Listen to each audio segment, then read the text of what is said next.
Sejam bem-vindos ao programa Palestra na Fraternal. Hoje estamos recebendo o palestrante Hilário Rocha, com o tema Honra teu pai e tua mãe. Rádio e TV Fraternal, sempre sintonizado em você.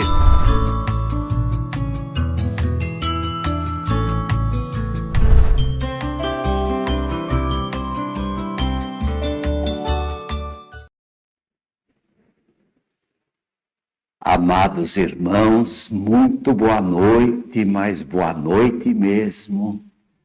Que Jesus nos abençoe mais uma vez, nesta ocasião tão oportuna, para estudarmos mais um pouco da abençoada doutrina espírita, cujo papel na face da terra é de extrema importância. Quando nós pensamos nessa bênção que a doutrina espírita representa na vida de todos nós, isto é um motivo de grande felicidade para os nossos corações, pois através dos ensinamentos espíritas, milhões e milhões de criaturas humanas têm sido reconfortadas, têm sido estimuladas para recuperar o ânimo, para reconduzirem as suas vidas em todos os cantos e recantos do nosso planeta Terra. E isto é motivo de muita alegria e de muita gratidão a Deus por este acréscimo de misericórdia, por esta caridade divina que o Espiritismo representa para todos nós.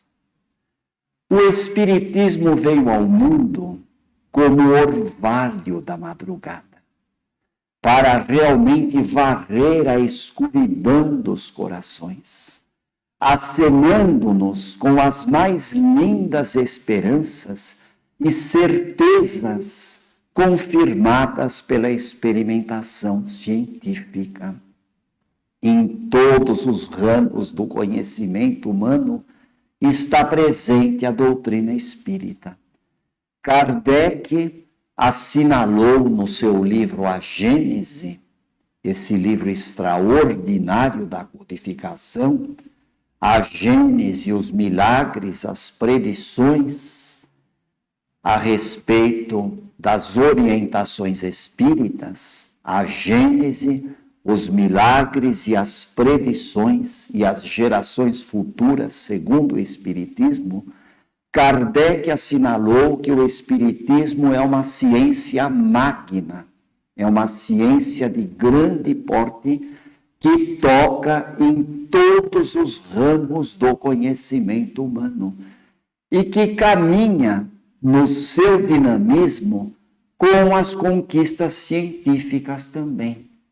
O Espiritismo tem as suas formas de analisar os problemas humanos, os seus métodos de pesquisa.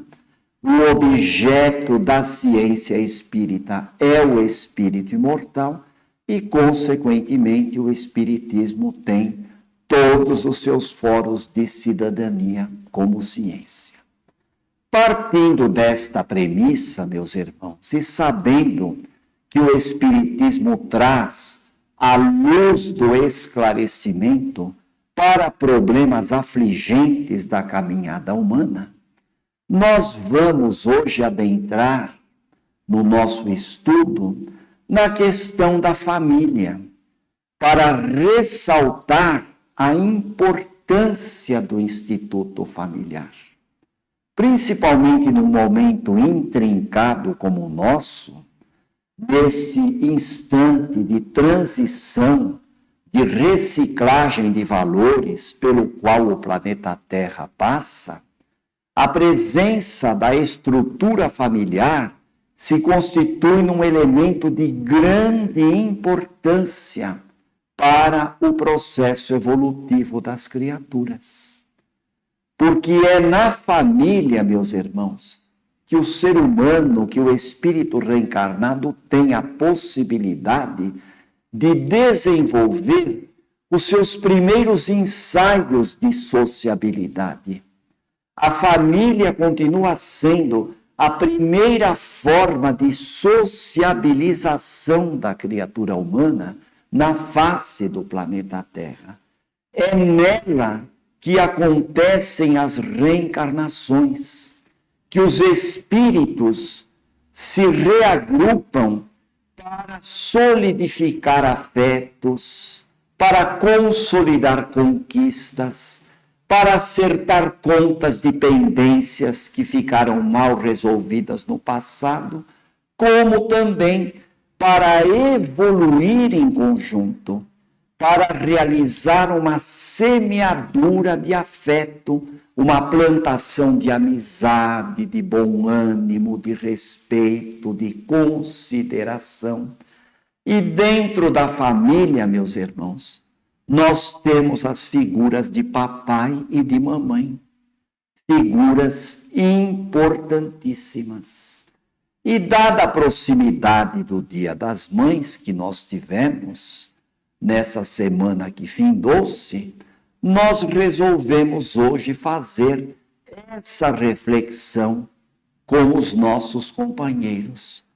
Não no sentido de ensinar nada para ninguém, mas para ressaltar que a família não perdeu o seu valor, que a família continua sendo muito importante e que a família não é de forma nenhuma e jamais será uma instituição obsoleta, ultrapassada no contexto da evolução das criaturas.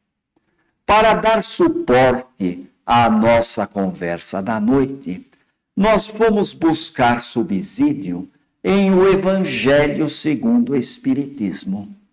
O que é o Evangelho segundo o Espiritismo?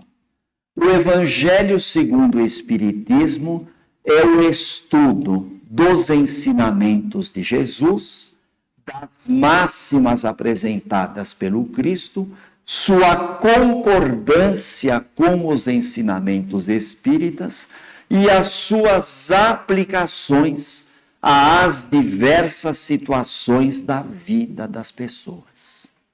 E no 14º capítulo do Evangelho segundo o Espiritismo, nós encontramos este título altamente significativo: honra a teu pai e a tua mãe.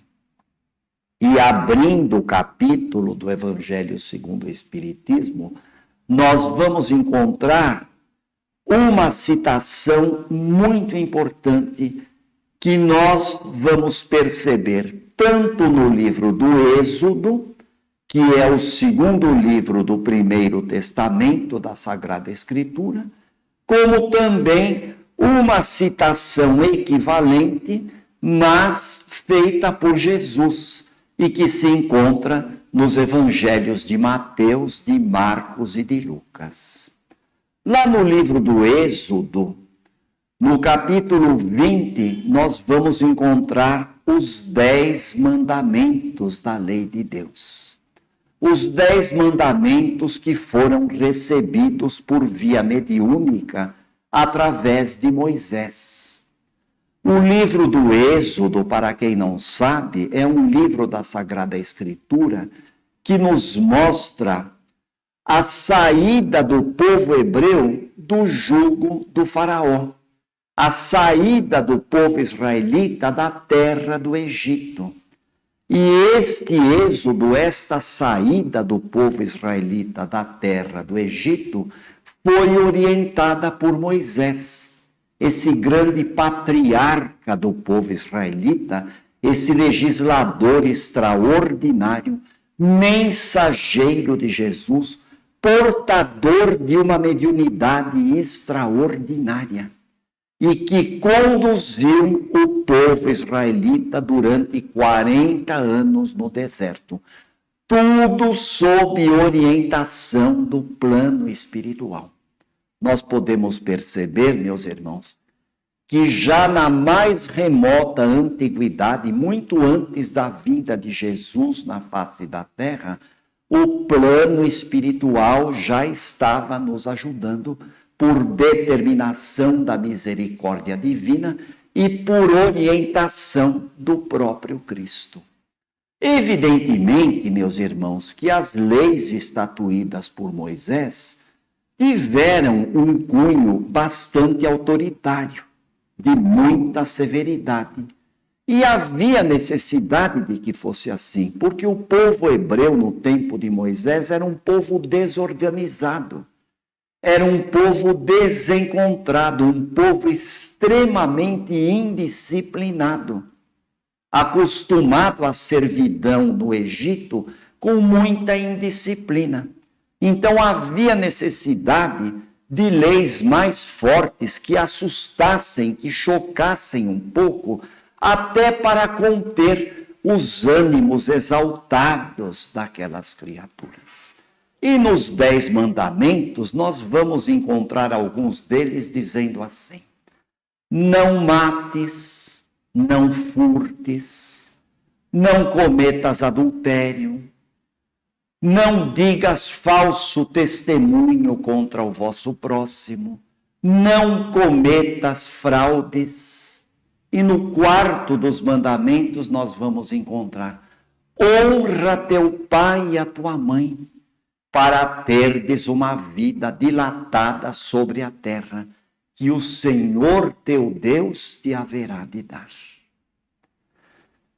Nas palavras de Jesus catalogadas no Evangelho de Mateus, de Marcos e de Lucas, nós também vamos encontrar Jesus enfatizando alguns mandamentos. Não mates, não furtes, não digas falso testemunho contra o vosso próximo, não cometas fraudes, não roubes, e honra a teu pai e a tua mãe. Naquela época, meus irmãos, no tempo de Moisés, matar, furtar, vingar-se, caluniar as pessoas eram coisas muito normais. Furtar, roubar, era uma coisa mais normal do mundo, porque o povo não tinha noções mais moralizadas da vida. Bastava que alguém cometesse algum delito, tentasse prejudicar o seu próximo, e este alguém, muitas vezes, era sacrificado como punição. E toda a sua família era exterminada também.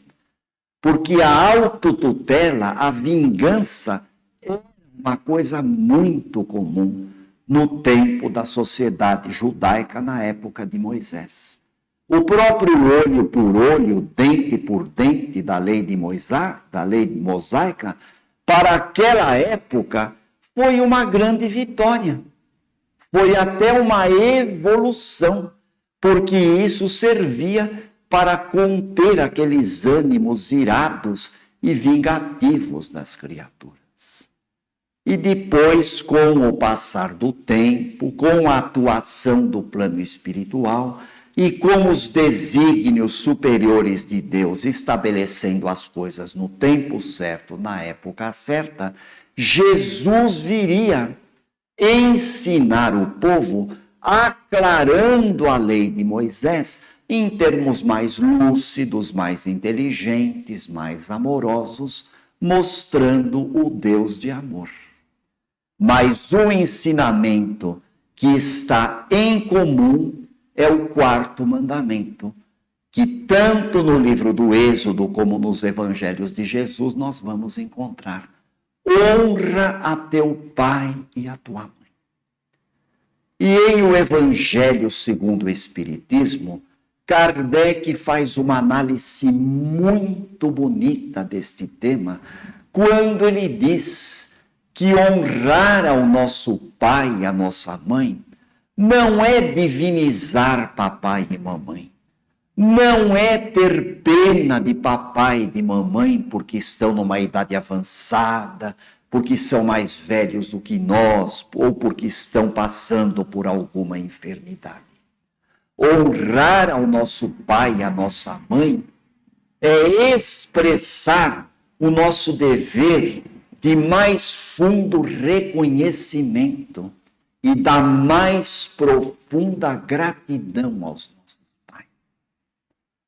Nós, filhos, somos os eternos devedores dos nossos pais, porque eles nos deram vida, eles nos deram disponibilidade, eles assinaram embaixo da nossa reencarnação. Quando nós estávamos no plano espiritual, na organização do projeto reencarnatório de cada um de nós, eles disseram sim para a nossa encarnação terrena. Portanto, eles disseram sim para a evolução espiritual de todo um grupo familiar. Da mesma forma que Nossa Senhora, quando recebeu a visita do anjo Gabriel e foi noticiada que ela ficaria grávida do Redentor da humanidade e que esse Redentor seria chamado de Jesus e que cujo reino seria um reino de amor para salvar a humanidade dos seus pecados, ela ficou assustada num primeiro momento. Ela ficou perturbada.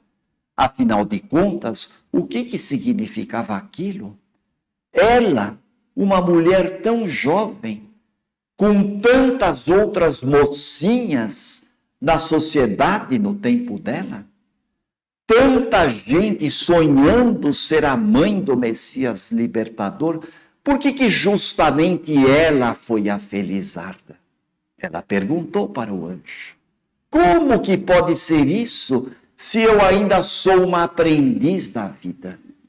E o anjo Gabriel esclareceu: Maria, não se preocupe, não temas, o Espírito Santo descerá sobre ti, e a virtude do Altíssimo te cobrirá com a sua sombra, porque para Deus nada é impossível. Foi quando Nossa Senhora compreendeu a mensagem do anjo e com toda a sua força de mulher ela disse: eis-me aqui, a serva do Senhor. Faça-se em mim segundo a vossa vontade e a vossa palavra. Guardadas as devidas proporções, meus irmãos, foi a mesma coisa que os nossos pais fizeram no plano espiritual. Eles disseram sim para a nossa evolução. Eles disseram sim para o engrandecimento da estrutura da família. Eles disseram sim para este corpo bendito que nós temos hoje, que é o instrumento da bondade de Deus, para que nós tenhamos a oportunidade da vida terrena, para resgatar compromissos e insucessos perturbadores do passado e também, meus irmãos, para a aquisição de patrimônios morais, patrimônios intelectuais, materiais engrandecedores para a nossa vida, onde nós teremos essa presença paterna e materna, nos auxiliando nas nossas necessidades. E muitas vezes, meus irmãos, quando a gente pensa no nosso projeto reencarnatório, na chegada de cada um de nós na vida terrena, no momento em que, no trabalho de parto, os nossos pulmões se encheram do oxigênio do mundo e os nossos gritos de choro caracterizaram a nossa entrada no mundo dos encarnados, como diz Kardec no plano espírito, como diz Kardec em O Livro dos Espíritos. Lá no Livro dos Espíritos, Kardec perguntou para os espíritos superiores: por que razão os primeiros gritos de uma criança, quando o espírito reencarna na Terra, são gritos de choro? E os espíritos responderam: para provocar os cuidados maternos e para despertar a atenção, o cuidado e o carinho daqueles que estão na tarefa de papai e de mamãe. Portanto, meus irmãos, honrar a pai e mãe é reconhecer tudo que os nossos pais fizeram por nós, não só por ocasião do nosso nascimento, não só pelo lar que eles nos deram, mas principalmente pela sua aceitação, pelo planejamento reencarnatório que foi feito no plano espiritual e que eles também colaboraram, eles também disseram sim, para que nós tivéssemos a oportunidade terrena de crescer e de evoluir. Honrar a nosso pai, a nossa mãe, é envolvê-los na nossa assistência carinhosa, é cercá-los de amabilidades, de carinhos, de alegrias, de vibrações positivas, envolvendo os nossos pais no calor das nossas preces, reconhecendo na presença dos nossos pais a misericórdia divina que nos determinou que a nossa evolução tivesse a presença desses elementos misericordiosos da bondade do Pai. Os pais são instrumentos da misericórdia divina para que nós possamos crescer no aprendizado espiritual. Ora, meus irmãos, Jesus nos manda amar o nosso próximo como a nós mesmos. Esse é o ensinamento de Jesus. E Kardec coloca magistralmente no capítulo 14 do Evangelho que não se pode amar a Deus sem amar os pais. A caridade é o amor em ação. Tudo que a caridade determina que nós façamos em relação ao nosso próximo, estendendo a mão para ajudar o irmão necessitado, colaborando na felicidade do companheiro de jornada que caminha conosco, e até mesmo amando os nossos inimigos, o quanto esses deveres são maiores, o quanto essas diretrizes são muito mais intensas, muito mais abrangentes para com relação aos nossos pais.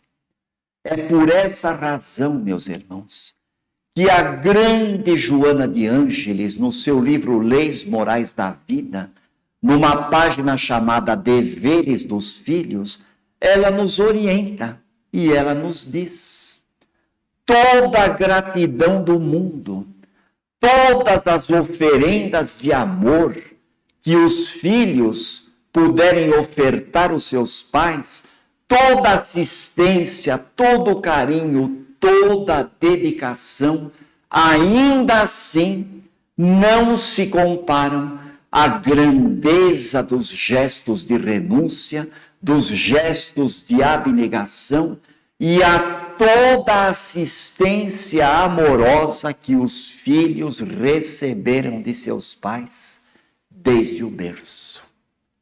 Portanto, meus irmãos, nós filhos, nós temos deveres intransferíveis para com os nossos pais, deveres indeclináveis, deveres que precisam ser cumpridos com extremos de alegria, de otimismo, de positividade, de companheirismo, de amizade e de aceitação. Porque foram eles, meus irmãos, que colaboraram e continuam colaborando conosco. Foram eles que nos deram as primeiras noções de sociabilidade, de fraternidade, de cumprimento de dever, de organização de um trabalho.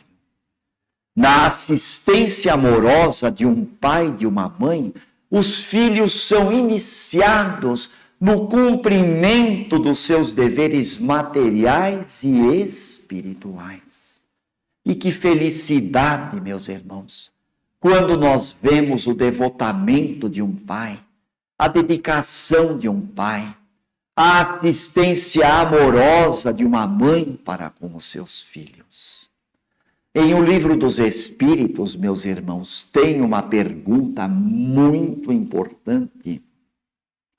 Quando Kardec interroga aos espíritos superiores, indagando qual é a utilidade para o espírito de passar pela infância. E a falange do Espírito Verdade responde para Kardec que tudo decorre da providência divina. A providência divina, ela é extremamente atenta a todos os detalhes. A providência divina, ela leva em consideração todos os detalhes, todas as circunstâncias, todas as peculiaridades do caminho evolutivo das criaturas. E os espíritos respondem: quando o espírito passa pelo período infantil, encarnando-se com o fim de se aperfeiçoar, de crescer intelectualmente, moralmente, de expandir as suas potencialidades afetivas, de se realizar como gente, como pessoa, como ser humano, como cidadão cósmico da vida, no período infantil, o espírito é mais acessível, ele é mais maleável, ele é mais receptivo a toda a influenciação positiva que lhe devem oferecer aqueles que estão encarregados de sua educação. No caso, os pais, os professores, os tutores, os conselheiros, os amigos, os auxiliares da família. O período infantil, meus irmãos, é o período mais apropriado para se incutir coisas boas, para se incutir ideias otimistas, para se incutir pensamentos de esperança que falem da ordem, da disciplina, do respeito que nós devemos para com a vida. É o período mais apropriado para se educar um espírito reencarnado, porque é neste período onde a reencarnação ainda não está totalmente consolidada, que o espírito se faz mais receptível, mais moldável. É como se fosse uma massa de modelar.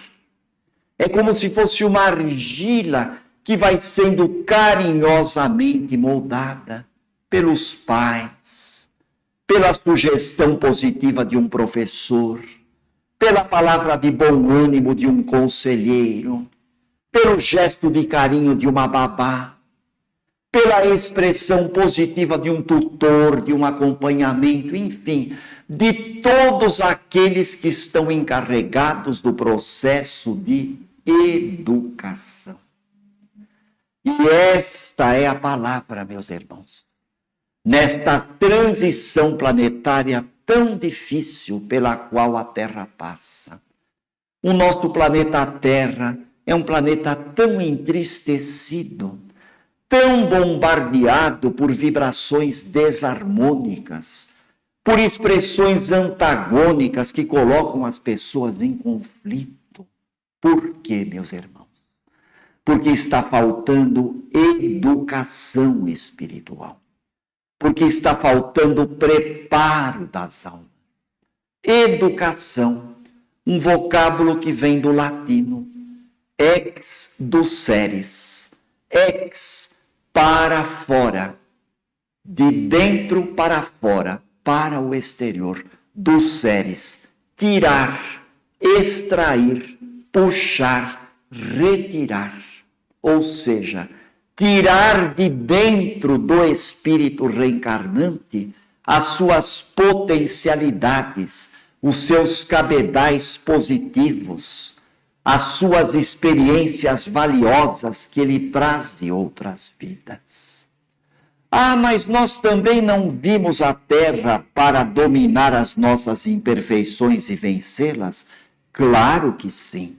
Lógico que sim. Reencarnamos para disciplinar as nossas tendências infelizes, é verdade.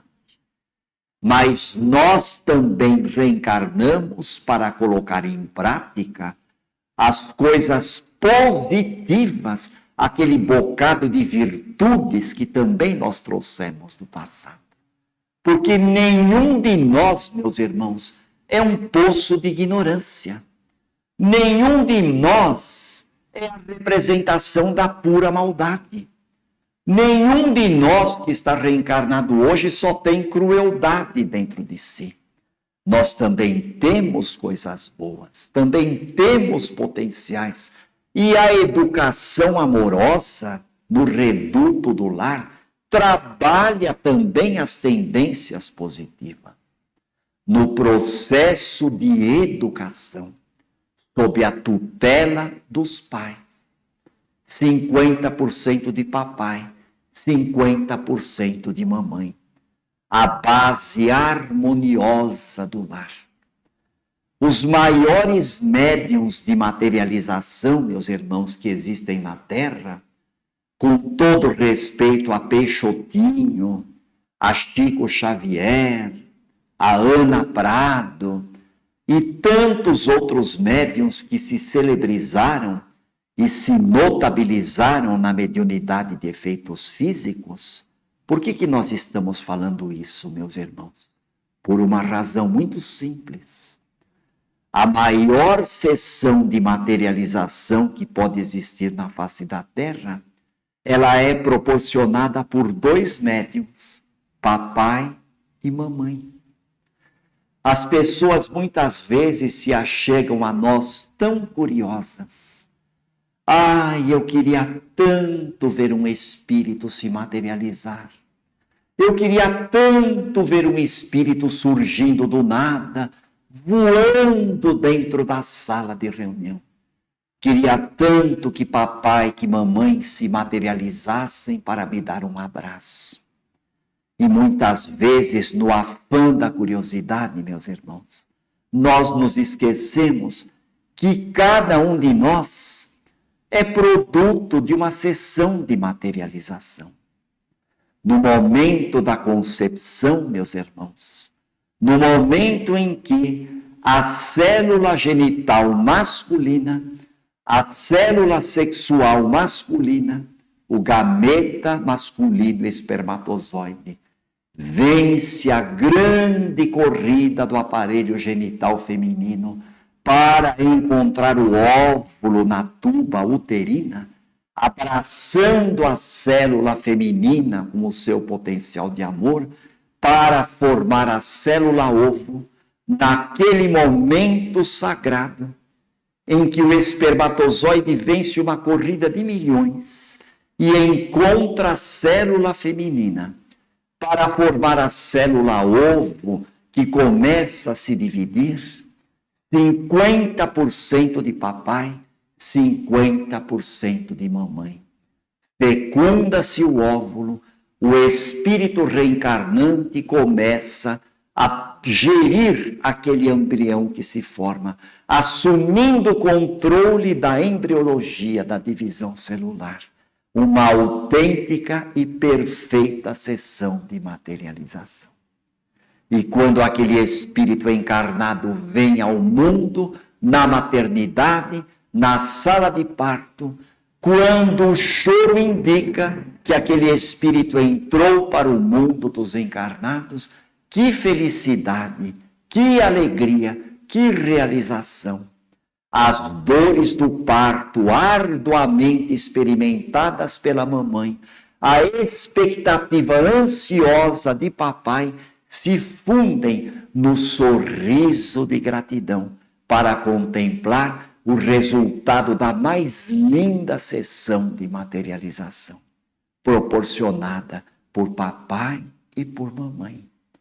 É por essa razão, meus irmãos, que nós, filhos, precisamos envolver os nossos pais na oração. Precisamos agradecer sempre ao Pai da vida pela grande bênção que eles nos proporcionaram.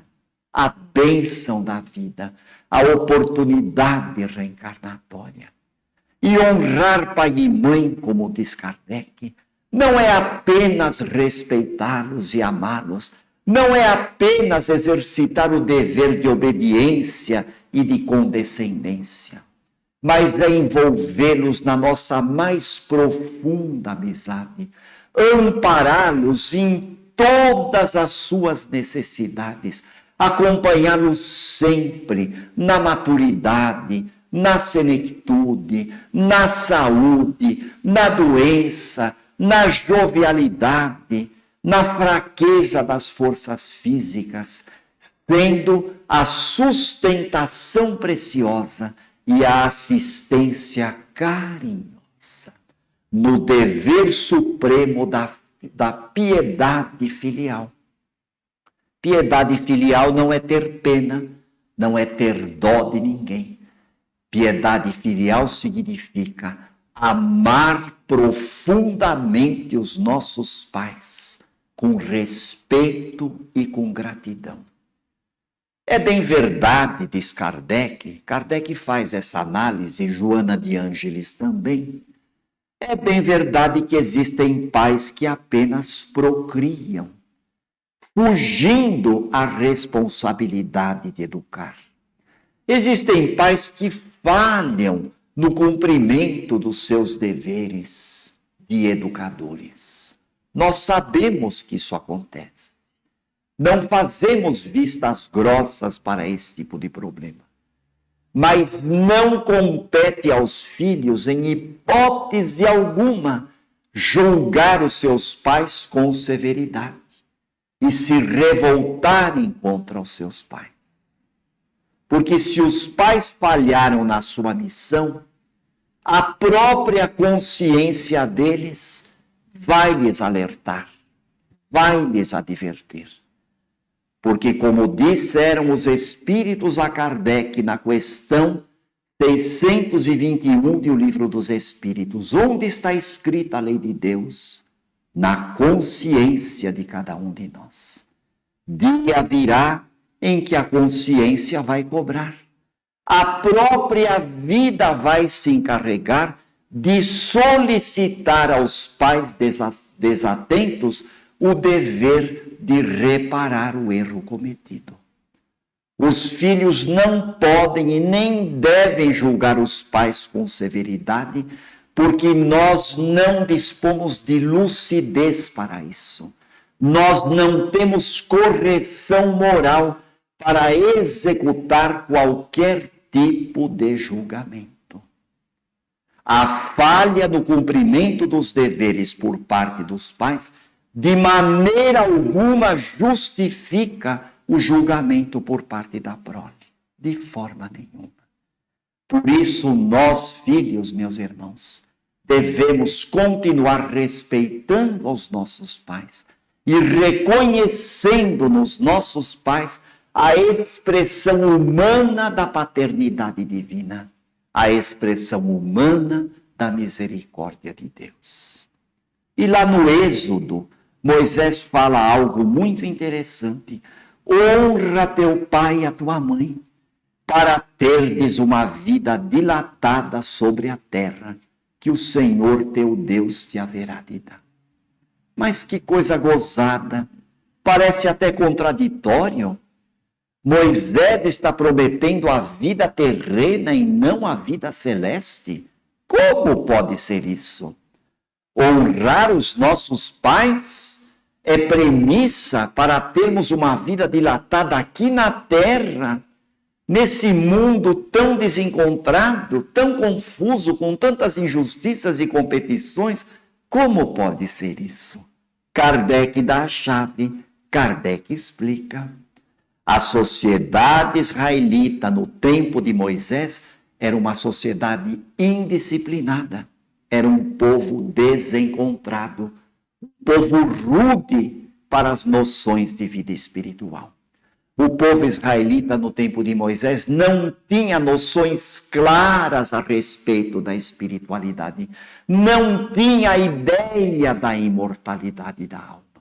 E como era um povo nômade, um povo que vagava pelo deserto buscando a terra prometida, a terra de promissão.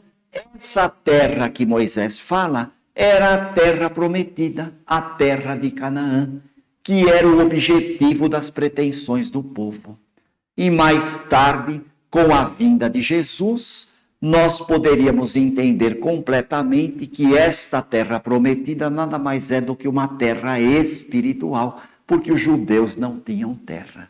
Então, a pátria terrena acaba se transformando numa pátria espiritual. E quem honra seu pai e sua mãe, quem reconhece a importância de seus pais na sua vida, tem uma vida dilatada, uma vida mais rica, uma vida mais inteligente, uma vida mais dinâmica, uma vida mais moralizada e, por que não dizer, uma melhor qualidade de vida também.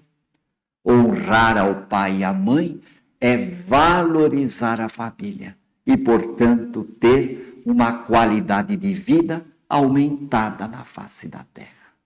Por isso, Jesus está com a razão e Moisés também está coberto de razão quando determinam honrar o pai e a mãe como um dos preceitos para a espiritualização dos filhos de Deus e para a aquisição das virtudes que nos levam à tão sonhada felicidade que pode acontecer aqui na face da terra quando nós temos por premissa a lei de amor.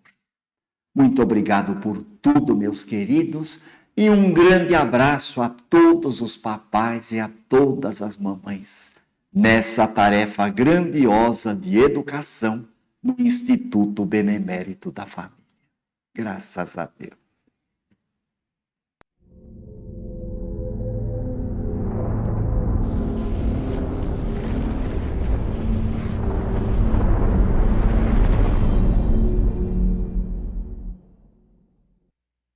Acabamos de apresentar mais um programa Palestra na Fraternal. Sempre uma palestra diferente com temas ligados à doutrina espírita. Assista pelo YouTube, pela TV Fraternal e também no Facebook.